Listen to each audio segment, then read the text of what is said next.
Hi hello ನಮಸ್ಕಾರ ಸ್ನೇಹಿತರೆ, welcome back Renuka Umesh YouTube channel. ಸ್ವಲ್ಪ ಲೇಟ್ ಆಗಿದ್ದು ಮತ್ತು ಹಿಂಗಾಗಿ ಮಧ್ಯಾಹ್ನ ಇವಾಗ 1 ಗಂಟೆ ಆಗೈತಿ. ಇನ್ಮೇಲೆ ಅಡುಗೆ ಶುರು ಮಾಡ್ತಾ ಇದ್ದೀನಿ. ಏನಪ್ಪ ಅಂತಂದ್ರೆ ಅಡುಗೆಗೆ ಹಾಗಲಕಾಯಿ ಪಲ್ಯ ಆಮೇಲೆ ಮೆಣಸಿನಕಾಯಿ ಪಲ್ಯ ಮಾಡೋಕ್ಕಂತ ರೆಡಿ ಮಾಡ್ಕೊಳಕತ್ತೀನಿ. ಬರ್ರಿ ಹೋಗೋಣ.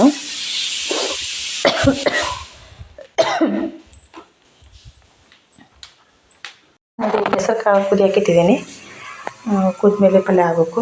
ಇದು ಕೆಂಪುಕಾಯಿ ಚಟ್ನಿ ಅಂದರೆ ಕೆಂಪು ಮೆಣಸಿನ್ಕಾಯಲ್ಲಿ ಹಾಕಿಡೋದು. ಇದನ್ನು ಇಷ್ಟು ಮಾಡ್ಕೊಂಡು ಇಷ್ಟ ಕರೆದಿದ್ದೇನಪ್ಪ ಅಂತಂದರೆ ಒಂದು 15 ದಿನ ಇದನ್ನು ನಾವು ಸ್ಟೋರ್ ಮಾಡಿ ಫ್ರಿಜ್ಜಲ್ಲಿ ಇಟ್ಕೋಬೋದು. ಇವು ಮಜ್ಜಿಗೆ,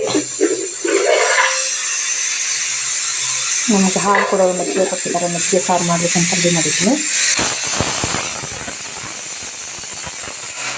ಸಾಕು ಸುಮ್ಮನೆ ಆಗು ಸಿಟಿ ಹೊಡಿಯುವಾಗ ಹಾಗಲಕಾಯಿ ಪಲ್ಯ ಅಥವಾ ಹಾಗಲಕಾಯಿನ ಹಂಗೆ ಉದ್ದಾಗ ಹೆಚ್ಚಿ ಫ್ರೈ ಮಾಡಿಕೊಂಡು ಕೂಡ ತಿನ್ಬೋದು. ಇದು ಹೆಲ್ತಿಗೆ ತುಂಬ ಆರೋಗ್ಯವಾದದ್ದು. BP ಶುಗರ್ ಇರೋರೆಲ್ಲ ಹಾಗಲಕಾಯಿ ತಿನ್ನಬೇಕಂತ ಡಾಕ್ಟರ್ಸ್ ಎಲ್ಲ ಸಜೆಸ್ಟ್ ಮಾಡ್ತಾರೆ.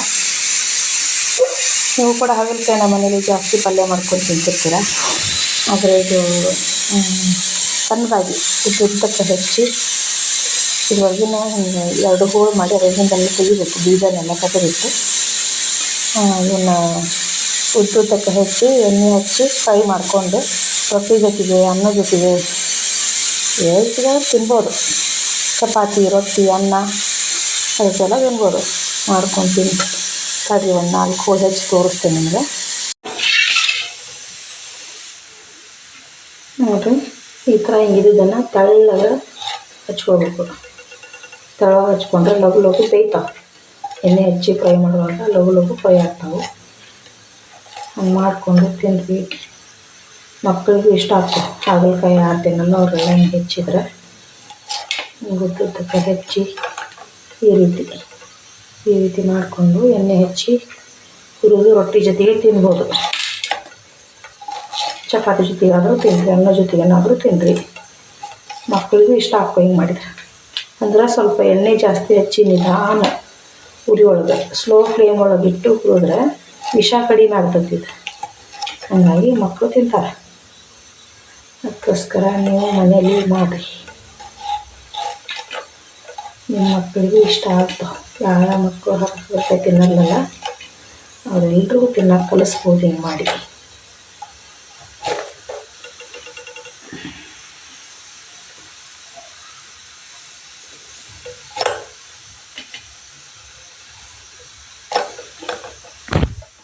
ನೋಡಿರಿ, ಈ ಥರ ಸಣ್ಣದಾಗಿ ಉದ್ದಕ್ಕೆ ತೆಳುವಾಗಿ ಹಿಂಗೆ ಹಚ್ಕೊಂಡು ಇವಿಷ್ಟು ಹೆಚ್ಕೊಂಡು ಬರ್ತೀನಿ ತಡ್ರಿ.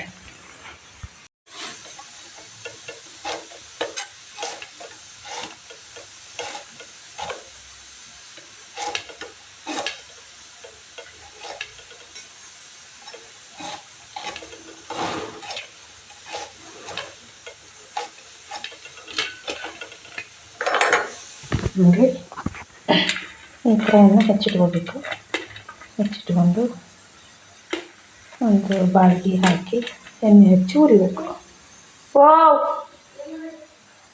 ಅಡುಗೆ ನೋಡಿ, ಇವಾಗ ಮಜ್ಜಿಗೆ ರೆಡಿ ಇದೆ, ಸೊಪ್ಪು ಪಲ್ಯ ರೆಡಿ ಇದೆ. ಹಾಗಲಕಾಯಿ ತೋರಿಸಿದ್ನಲ್ಲ, ಈ ಥರ ಹುರಿದು ಅದಕ್ಕೆ ಉಪ್ಪನ್ನು ಹುರಿತಾ ಹೋಗಬೇಕು. ಕೆಂಪುಕಾಯಿ ಚಟ್ನಿ ರೆಡಿ ಆಗೈತಿ. ಹೆಸರು ಕಾಳು ಪಲ್ಯ ಒಂದಿಷ್ಟು ರೊಟ್ಟಿ ಮಾಡಬೇಕು.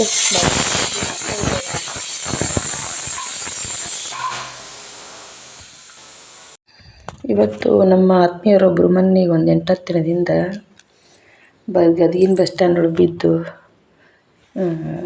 ಸ್ವಲ್ಪ ಪೆಟ್ಟಾಗೈತಿ. ಅಲ್ಲಿ ಗದಗಿನ ಜಿಲ್ಲಾಸ್ಪತ್ರೆಗೆ ತೋರಿಸ್ಕೊಂಬಂದ. ಅವ್ರು ಮಾತಾಡ್ಸ್ಕೊಂಬರಕಂತ ಹೊಂಟಿದ್ದೀವಿ ನಾವೆಲ್ಲರೂ. ನೋಡ್ಬಿಟ್ರ ಲಗ್ನ ಮಾಡಿದ್ರ ಅಷ್ಟ ನೋಡುದ್ರಿ ಸದ್ಯಕ್ಕೆ.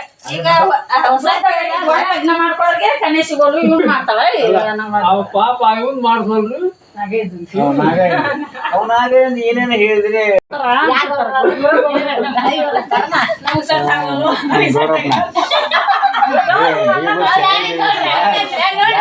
ಹದ ಅಂತಾರೆ ನಿನಗೆ.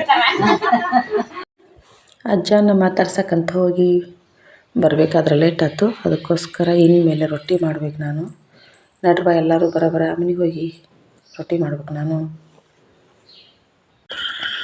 ಮನೆಗೆ ಬಂದು ಒಲೆ ಹಚ್ಚಿ ಸ್ವಲ್ಪ ಹಿಟ್ಟಿಗೆ ಹಾಕ್ಕೊಂಡಿದ್ದೀನಿ. ಇನ್ಮೇಲೆ ರೊಟ್ಟಿ ಶುರು ಮಾಡಬೇಕು. ಮನೆಯವರು ಊಟಕ್ಕೆ ಬರ್ತಾರೆ ನೋಡಿ. ನಮ್ಮ ಚೀಟಾಗಿ ರೊಟ್ಟಿನ ಹಾಕ್ಕೊಂಡಿದ್ದೀನಿ. ಅವರಿಗೆ ರೊಟ್ಟಿ ಒಳಗೆ ಮಾಡೋದು ಭಾಳ ಇಷ್ಟ. ಅದಕ್ಕೋಸ್ಕರ ನಾವು ರೊಟ್ಟಿ ಜಾಸ್ತಿ ಬಡದೇ ಮಾಡೋದು. ಯಾಕಪ್ಪ ಅಂತಂದರೆ ಬಡದು ಮಾಡೋದ್ರಿಂದ ನಾವು ಆರೋಗ್ಯವಾಗಿರ್ತೀವಿ. ಕೈಗೆ ಮಾಡೋದು ಸಣ್ಣಾಗಿರ್ತೀವಿ.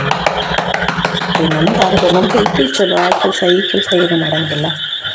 ಅಟ್ಲೀಸ್ಟ್ ಕೈಗೆ ಆಮೇಲೆ ರೊಟ್ಟಿಗೆ ನಮ್ಮ ದೇಹದ ಅರ್ಧ ಭಾಗಗಳು ರೊಟ್ಟಿ ಬಡಿಯೋದ್ರಿಂದ ಸ್ವಲ್ಪ ಮೊಮೆಂಟ್ ಆಗಿಬಿಡ್ತಾವೆ. ಹೀಗಾಗಿ ರೊಟ್ಟಿ ಮಾಡಬೇಕಂದ್ರೆ ಲಕ್ಷಕ್ಕಿಂತ ಬಡದು ಮಾಡಿ ಹೆಣ್ಮಕ್ಳು ಮಾಡೋದಕ್ಕೆ ಒಳ್ಳೆಯದು. ನೋಡಬೇಕಾದ್ರೆ ಬಡದು ಮಾಡಿಕೊಂಡು ನೋಡಿ ಗೊತ್ತಾಗ್ತೈತಿ.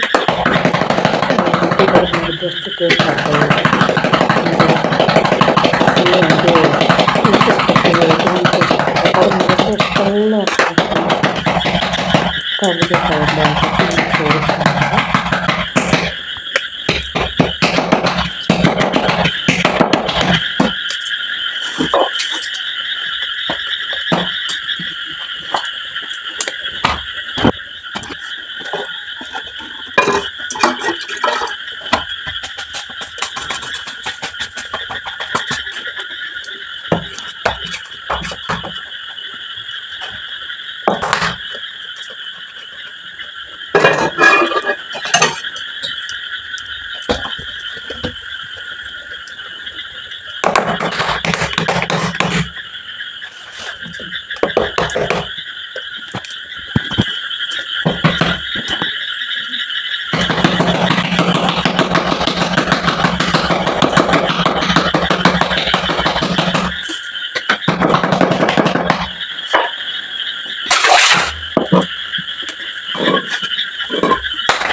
ನಕ್ಷತ್ರ ಉತ್ತರ ಹೆಸರಿಗೆ ಅನುಸಾರ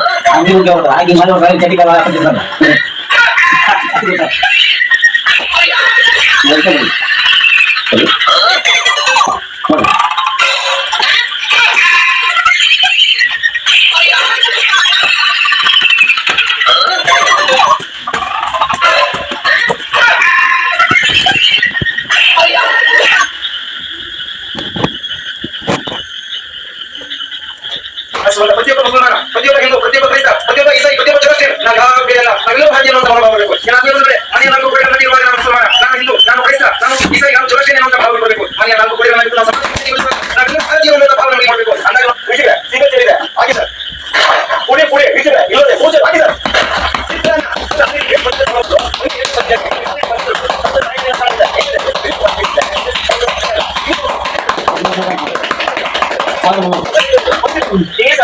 ಶಿಕ್ಷಕರು ಜೊತೆಲಿ 5,500 ಮಲೇಷಿಯಾ ಹೆಂಗಲು ಮಂಚೂರಿಗೆ big story, widow story, queen, king ಎಲ್ಲ ಸ್ಟೋರಿಗಳು ಸಿಗುತ್ತೆ. 1,500 ಇಂದ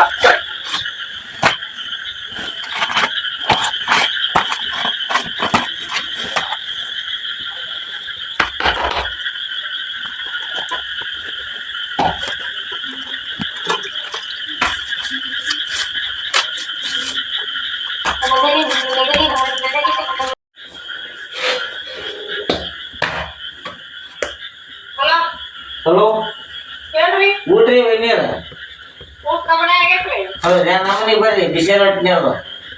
ಮನೆ ಆಗೈತ್ರಿ. ಹೌದ್ರಾ? ಮಾಡಿದ್ರಿ ಊಟ? ಊಟ ಆಗೈತ್ ನೋಡ್ರಿ. ಅದು ಗಿರಿಸಿ ಫೋನ್ ಹಚ್ಚಿದ್ದೆ ಊರಾಗ ನಮಗ. ಊರಾಗ ಹೋಗ್ರವ. ಅದ ಈಗ ಊರಾಗ ನಂದ ಒಂದು ಪಂಪ್ ಚಾರ್ಜ್ ಇದ್ರಿ ಪಂಪು ಮನ್ಯಾಗ ಇಲ್ಲಲ್ರಿ. ಅದ್ಲಿ ಹೊಲ ಎಣ್ಣಿನ ತೋರಿಸಿಲ್ಲ ಅದಕ್ಕೆ ಮತ್ತ್ ಮಾಡ್ರಿ ಹೆಂಗ್ ಹೇಳ್ಬೇಕ್ರಿ? ಇದು ಇಲ್ದಿರ್ಲಿ? ಎಲ್ಲಿ ಹೊಡೆದಿ ಎಲ್ಲಿ ಹೊಡೆದೆ ಒಂದು ಚಾರ್ಜ್ ಇಡಮ್ಮವ ಬೆಳಿಗ್ಗೆ ಹೋಯ್ತೀನಿ. ಇಲ್ಲೇ ಗೌಡಪ್ಪಂದು ಹೇಳಿದ್ನೆ ಅದು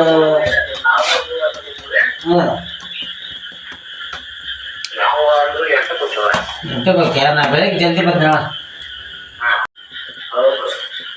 ಕೇಳಿ ಹೋಗ್ತೇನೋ ಬರ್ತಿದ್ದೆ ಅದನ್ನ ಅವನು ಕೋಲಿ ನಾನು ಎಣ್ಣೆ ಹೊಡ್ಕೊಂಡು ಬಂದು ಬರ್ತೀನಿ.